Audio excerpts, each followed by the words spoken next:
सीखने वाले हैं अभिप्रेरणा की जितनी भी परिभाषाएं हैं वो मात्र 10 मिनट के अंदर हम आपको ऐसी ट्रिक बताने वाला हूं जिसके अंदर हम पूरी की पूरी परिभाषा इस तरीके से याद करने वाले हैं कि आज के बाद आप कभी भी इन परिभाषा को नहीं भूलने वाले हैं। साथियों, मुझे पता है कि आपको इन परिभाषाओं को याद नहीं कर पाते हैं, आप कॉन्सेप्ट समझ लेते हैं, लेकिन जब परिभाषा का क्वेश्चन आता है तब आपका मन डगमगा जाता है और आप क्वेश्चन गलत कर बैठते हैं। लेकिन आज के बाद ऐसा नहीं होने वाला है साथियों। आज हम देखने वाले हैं अभिप्रेरणा की ऐसी गजब ट्रिक। मैं आपको आपके कॉन्सेप्ट के जरिए आपके अनुसार इस तरीके से समझाने वाला हूं कि आप सभी को अच्छे तरीके से याद कर लेंगे। तो साथियों, परिभाषा जानने से पहले हमें जानना होगा कि अभिप्रेरणा क्या है। ठीक है, तो देखो वास्तव में अभिप्रेरणा क्या है, थोड़ा सा जान लेते हैं। अभिप्रेरणा क्या है? वास्तव में अभिप्रेरणा है मोटिवेशन, यानी मोटिवेशन का मतलब सीखने की आग है। अभिप्रेरणा क्या है? अंदर सीखने की आग। ठीक है, अभिप्रेरणा उसे कहते हैं जब आपको अंदर सीखने की आग लगी हो, या फिर सीखने का कारक बोल सकते हैं, या फिर सीखने का सवर्ण पथ बोल सकते हैं साथियों। यानी अभिप्रेरणा वो है जिसके अंदर, किसी के अंदर अगर अभिप्रेरणा जागृत हुई तो उस कार्य को कर सकेगा, यानी किसी को सीखने या फिर कार्य करने के लिए कोई तत्पर करना, ये अभिप्रेरणा है साथियों। तो अभिप्रेरणा वास्तव में अलग अलग साइंटिस्ट आए, उन्होंने अपनी अपनी भाषा में अलग अलग परिभाषा को व्यक्त किया है, उनको जानेंगे और अच्छे तरीके से हम याद भी करेंगे साथियों। बिल्कुल मजा आने वाला है, लास्ट तक बने रहना। तो देखिए, सबसे पहले बात करें कि अभिप्रेरणा क्या है, वो हम नॉर्मल वे में जान चुके हैं, लेकिन सबसे पहले हम साइंटिस्ट लेके आए स्किनर भाई साहब को बुलाया कि बताइए आपके अनुसार अभिप्रेरणा क्या है। तो स्किनर भाई साहब आपको याद कैसे रखेंगे स्किनर को जैसे कि हम पीछे की वीडियो में याद करते हैं, हम कॉन्सेप्ट एक ही रखेंगे लेकिन सभी परिभाषाएं याद कर लेंगे स्किनर के अनुसार। यानी स्किन से पता चलता है कि जब हम अगर बच्चे हैं तो हमारी स्किन अच्छी है, लेकिन जैसे जैसे बूढ़े होते जाते हैं तो स्किन झुरझुरी होती जाती है, यानी झुर्रियाँ पड़ जाती है और गंदी होती जाती है। तो स्किन एक वो तरीका है जिसके द्वारा हम सीख सकते हैं कि कभी भी अपने उम्र पर घमंड मत करना, या फिर दिखावे पर यानी अपने रंग पर कभी भी घमंड नहीं करना। इसलिए बोला जाता है कि आपको जितना दिया है वो आपके लिए परफेक्ट है, आपको कोई भी किसी चीज पर घमंड नहीं करना, क्योंकि जो चीज आज सुंदर है वो आने वाले टाइम में भद्दी भी जरूर होगी। तो स्किनर भी कहता है, यानी स्किन से याद रखेंगे कि स्किन क्या करती है, स्किन हमें सिखाती है कि कभी भी घमंड नहीं करना। तो यही बात कहता है कि स्किनर क्या कहता है, अभिप्रेरणा अधिगम का ही सर्वोत्तम राजमार्ग है। यानी अभिप्रेरणा अधिगम क्या होता है? सीखने। अधिगम का अर्थ क्या होता है? सीखना। और सीखने का सर्वोत्तम राजमार्ग कौन सा है? अभिप्रेरणा है। याद रखेंगे साथियों। याद कैसे रखेंगे कि स्किनर कहती है कि हम सीखते जाते हैं कि जैसे जैसे बूढ़े होते हैं तो हमें पता चल जाता है कि हमें लाइफ में घमंड नहीं करना चाहिए, क्योंकि जो शरीर पहले था वो अब नहीं है। यानी स्किन हमें समझाती है, सिखाती है। यानी सबसे अभिप्रेरणा यही कहती है सबसे सर्वोत्तम राजमार्ग है, यानी अधिगम सीखने का वो कौन सा है? अभिप्रेरणा है। आई होप कि आप इस तरीके से याद रखेंगे। स्किनर जैसे नाम आएगा तो आप सर्वोत्तम राजमार्ग किसका? सीखने का। ओके, उसके बाद चलते हैं साथियों। उसके बाद हम बात करें गुड। आपको गुड कब दिया जाता है? याद रखना कि अगर आपको गुड चाहिए, या तो हम किसी कार्य को कर सकते हैं तब कहते हैं कि आप कर सकते हैं, आप इसको काम को कर सकते हैं, या फिर नियंत्रित करने के लिए। जैसे कि हम क्लास में जब बच्चे थे छोटे छोटे, तो उसके समय क्या होता था कि जब बच्चे थे तो उसके अकॉर्डिंग कहा जाता था कि आप सुंदर राइटिंग करो और वो करो। ठीक है, तो सेम बात वही यहाँ है। यानी गुड भी यही कहता है कि अभिप्रेरणा कार्य को आरंभ करने, जारी रखने और नियंत्रित रखने की। अगर आप अच्छा काम करेंगे तो आप सबको कहेंगे बेस्ट ऑफ लक। अगर कोई आपकी यहाँ एग्जाम देने भी जाता है तो आप भी वहाँ कहते हैं कि बेस्ट ऑफ लक, यानी गुड देते हैं कि आप कर सकते हैं। ठीक है साथियों, यही बात है कि गुड ने भी यही बताया कि अभिप्रेरणा कार्य को आरंभ करने तथा जारी रखने की और नियंत्रित करने की प्रक्रिया। ठीक है, अगर आप कोई अच्छा काम करेंगे तभी आपको लोग क्या कहेंगे? बेस्ट। ठीक है, अगर आपको गुड चाहिए तो आपको काम अच्छा करना पड़ेगा, नियंत्रित करनी पड़ेगी और कोई काम को जारी करना पड़ेगा। आई होप कि आपको ये याद हो। अब याद रखना है क्रेच व क्रेचफील्ड। क्रेच व क्रेचफील्ड क्या कहते हैं साथियों? क्रेच व क्रेचफील्ड का सिद्धांत आता है, तो इसको याद रखना बड़ी इंपॉर्टेंट और अच्छी परिभाषा है क्रेच व क्रेचफील्ड की।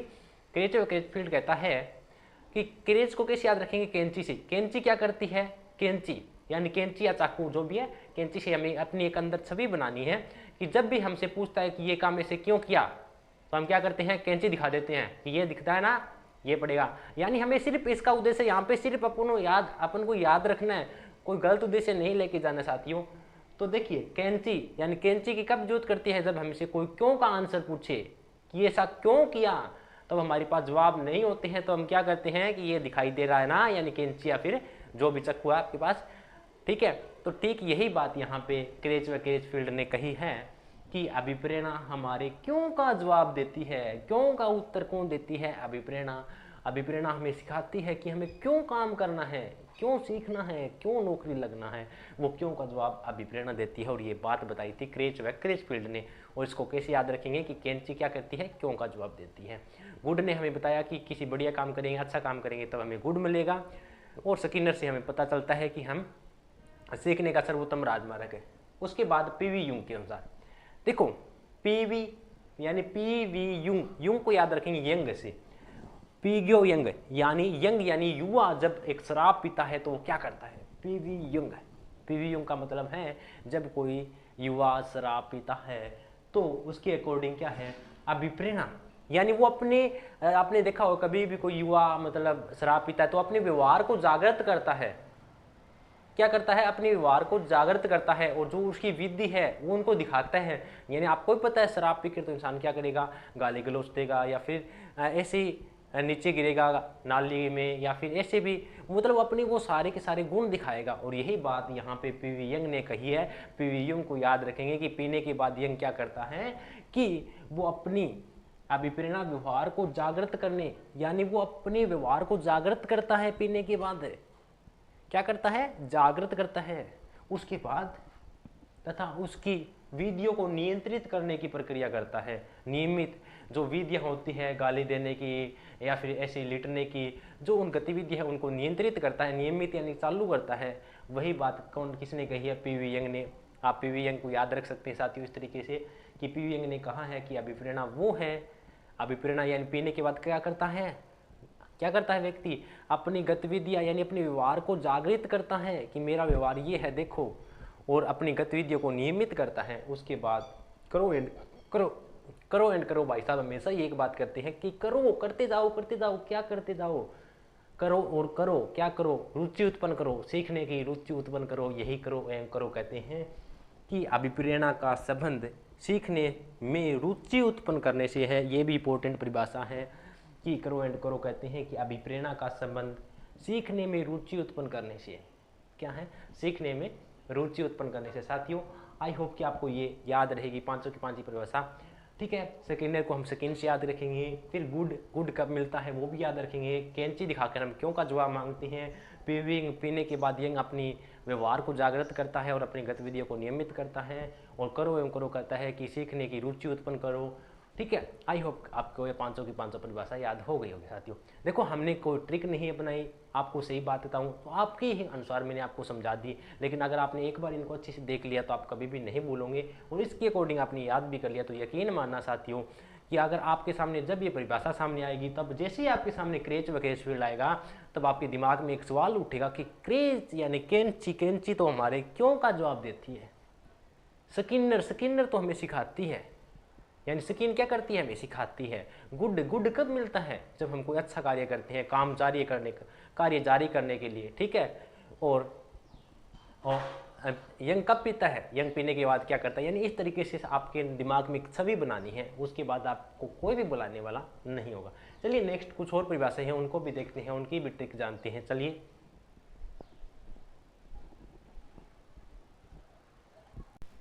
तो साथियों चलिए कुछ और परिभाषाएं हैं जिनको हम जानते हैं। नेक्स्ट जो साइंटिस्ट आते हैं वो मैकडुगल आते हैं। मैकडुगल ने अभिप्रेरणा के बारे में क्या कहा उनको याद करेंगे। मैकडुगल को आप कैसे याद करेंगे, मैकडुगल को आप याद करेंगे मकोड़े से। मकोड़ा यानी चिंटी होती है जो घर में मकोड़ा बोलते हैं आम भाषा में, उससे याद रखेंगे। जो चिंटी या फिर जो मकोड़ा होता है वो क्या करता है, एक दीवार पर चढ़ता है, बार बार चढ़ता है और बार बार फिसलता है। यानी वो एक स्टोरी है कि चढ़ती दीवारों पर 100 बार फिसलता है लेकिन फिर भी अपने लक्ष्य को प्राप्ति करता है। ठीक उसी प्रकार मकोड़े से क्या याद रखेंगे कि जो मैकडुगल है यानी जो मकोड़ा क्या करता है, हमें प्रेरित करना है, क्या करता है, प्रेरित करता है, मोटिवेशन करता है, ठीक है। तो ठीक उसी प्रकार मैकडुगल ने कहा है कि अभिप्रेरणा वे शारीरिक और मानसिक दशाएं हैं, क्या है अभिप्रेरणा? वे शारीरिक और मनोवैज्ञानिक दशाएं हैं जो किसी कार्य को करने के लिए प्रेरित करती हो। मकोड़ा भी हमें प्रेरित करता है कार्य करने के लिए, तो मैकडूगल ने भी यही बात की कि जो किसी कार्य को करने के लिए प्रेरित करे वही अभिप्रेरणा है साथियों। कितनी आसान है, ठीक है। नेक्स्ट क्या है, देखिए वुडवर्थ। वुडवर्थ क्या करते हैं? वुडवर्थ कैसे याद रखेंगे? वुडवर्थ को, वुडवर्थ याद रखना है। देखो बूढ़े लोग होते हैं, वुडवर्थ को कैसे याद करेंगे कि बूढ़े लोग होते हैं, तो देखिए जो बूढ़े लोग हो जाते हैं वो बाद में क्या सोचते हैं कि जब उनकी एक दशा आ जाती है, यानी जब उनका एक टाइम चला जाता है तो उनकी एक ऐसी दशा आ जाती है जिसके बाद वो क्या करते हैं कि वो ये सोचने लगते हैं, उनकी वो ना चलने फिरने के लिए रहते हैं, यानी ना चल पाते हैं, तो वो क्या सोचते हैं, उनका एक ही उद्देश्य होता है कि उन्हें कैसे भी कैसे स्वर्ग की प्राप्ति हो जाए। वो यानी उनकी एक, वो कहते हैं ना कि कल्पना बन जाती है। तो ठीक यही वही बात है कि बूढ़े लोग क्या करते हैं, अभिप्रेरणा व्यक्ति की दशा का वह समूह है, यानी बूढ़े लोगों की भी एक दशा आती है जो वो ये सोचने लग जाते हैं। क्या सोचने लगते हैं कि जो किसी भी निश्चित उद्देश्य की पूर्ति के लिए निश्चित व्यवहार करता है। आपने देखा होगा कि बूढ़े लोग क्या करते हैं, उनका एक निश्चित उद्देश्य हो जाता है कि हमें कैसे भी कैसे स्वर्ग की प्राप्ति करनी है। उसके लिए वो क्या करते हैं, आपने देखा होगा सत्संग करते हैं, भजन करते हैं, कीर्तन करते हैं, सारा का सारा कार्य वो एक निश्चित उद्देश्य के लिए। उसके अकॉर्डिंग हमें याद रखना है कि वुडवर्थ ने कहा है कि अभिप्रेरणा व्यक्तियों की दशा का वह समूह है जो किसी निश्चित उद्देश्य की पूर्ति के लिए निश्चित व्यवहार को स्पष्ट करता है। आई होप कि आपको याद रहेगा साथियों, बिल्कुल आसान थी। उसके बाद आता है डेसियल। डेसियल को कैसे याद रखेंगे? डेसल जो मोटा आदमी होता है उसे बोलते हैं। उसको कैसे याद रखेंगे कि जो मोटा इंसान होता है न तो उछल पाता है, ठीक है, न दौड़ पाता है, यानी वो अपने ही लाइफ में कुछ न करके एक जगह स्थिर हो जाता है। तो उसके लिए सबसे मेन बात क्या होगा, अगर वो चल जाएगा यानी चलने का एक स्रोत मिल जाएगा ना, तो उसके लिए और कुछ नहीं चाहिए। आप कभी भी मोटे आदमी से पूछ के देखना कि उसको आलसी बहुत होता है, चलने फिरने में फुर्ती नहीं होती उसके पास। तो उसके लिए मेन बात है वो क्या है, एक स्रोत है चलना फिरना। तो डेसियल क्या कहता है, चालक शक्ति का वह मौलिक स्रोत है, यानी डस्य के लिए चालक यानी चलना एक वह मौलिक स्रोत है जो व्यक्तियों को क्रियाशील बना देता है। अगर उसे लगता है कि मेरे अंदर चलने की शक्ति आ गई तो वो क्रियाशील बन जाता है। और डेसियल को हम इसी तरीके से याद रखेंगे कि डसल भी यही बात करता है साथियों, डसल भी यही बात करता है कि चालक शक्तियों का वह मौलिक स्रोत है जो व्यक्तियों को क्रियाशील कर देता है, जो व्यक्ति को क्रियाशील। डसल आदमी अगर चलने लगता है तो हम भी बोलने लगते हैं कि ये तो क्रियाशील हो गया, यानी ये तो एक्टिव है, ये मोटा नहीं है। आई होप कि आप याद रखेंगे। आगे देखो रिलीवर लेविस क्या करता है। रिलीवर लेविस ने अभिप्रेरणा के बारे में क्या कहा है साथियों? रिलीवर लेविस कहता है, देखो रिलैक्स कैसे याद रखेंगे, रिलैक्स। हम रिलैक्स कब होते हैं, जब हमारे अंदर से आवाज आती है कि वाह आज हमने इतना पढ़ा, ठीक है। अंदर से जब आपके अंदर से आवाज आए कि वास्तव में आज हमने जो हमारा लक्ष्य था यानी इतना पढ़ना था वो अंदर से पढ़ लिया, और अंदर से एक हाथ भरी आपने जब आवाज़ ली कि वाह हमने भी पढ़ लिया, तो अंदर से जब आप रिलैक्स होते हैं तो वही एक अभिप्रेरणा है, ठीक है। ये हमें कोई और नहीं दिला सकता, चाहे कितने भी पैसे हो आपके दोस्त के पास, वो आपको रिलैक्स नहीं कर सकता जब तक आपको अंदर से आवाज़ आएगी कि वाह मैंने वास्तव में आज एक अच्छा काम किया है, एक अच्छा काम किया है, तब आप रिलैक्स होगे। ठीक यही बात यहाँ कही है रिलैक्स लेविस ने। अभिप्रेरणा एक ऐसा बल है जो व्यक्ति के भीतर से उत्पन्न होता है। जब मैंने भी कहा कि रिलैक्स तो भीतर से आवाज आती है, भीतर से उत्पन्न होता है साथियों, न कि कुछ ऐसी चीज जिसे शिक्षक छात्र में अपनी ओर से पैदा कर सकता है, कि कोई भी ऐसा शिक्षक नहीं है जो छात्र में पैदा कर दे कि ये रिलैक्स हो सके। ठीक है साथियों, तो आई होप कि आपको ये याद रहेगा। अब देखिए रिलीवर लेविस आ गया, डेसियल आ गया, वुडवर्थ आ गया, मैकडूगल आ गया। इसके अन्यथा और भी परिभाषा, कोई एक दो परिभाषा है वो इतनी इंपॉर्टेंट नहीं है। जो इंपॉर्टेंट परिभाषा मैंने आपके सामने रख दी है, अगर आप इनको याद रख लेते हैं तो आपको जो भी एग्जाम में क्वेश्चन आएगा वो यहीं आने का 100% चांस है। तो साथियों आपको कैसी लगी परिभाषा, क्या वास्तव में आपको मजा आया सीखने में? अगर वीडियो अच्छी लगी हो प्लीज़ लाइक जरूर कर देना और कमेंट करके जरूर बताना कि क्या वास्तव में आपको इस तरीके से समझ में आ रहा है। क्या आपको और भी टॉपिक की ऐसी वीडियो चाहिए तो प्लीज़ जरूर कमेंट करके बताना। अगर आप चैनल पर नए हो तो चैनल को सब्सक्राइब जरूर कर लेना और जो पास में बेल आइकन उसे भी प्रेस कर लेना ताकि आने वाली सभी वीडियो का नोटिफिकेशन आपको मिल सके। तो चलिए आज के लिए इतना ही, मिलते हैं किसी और टॉपिक की गजब सी ट्रिक के साथ। तब तक के लिए जय हिंद जय भारत।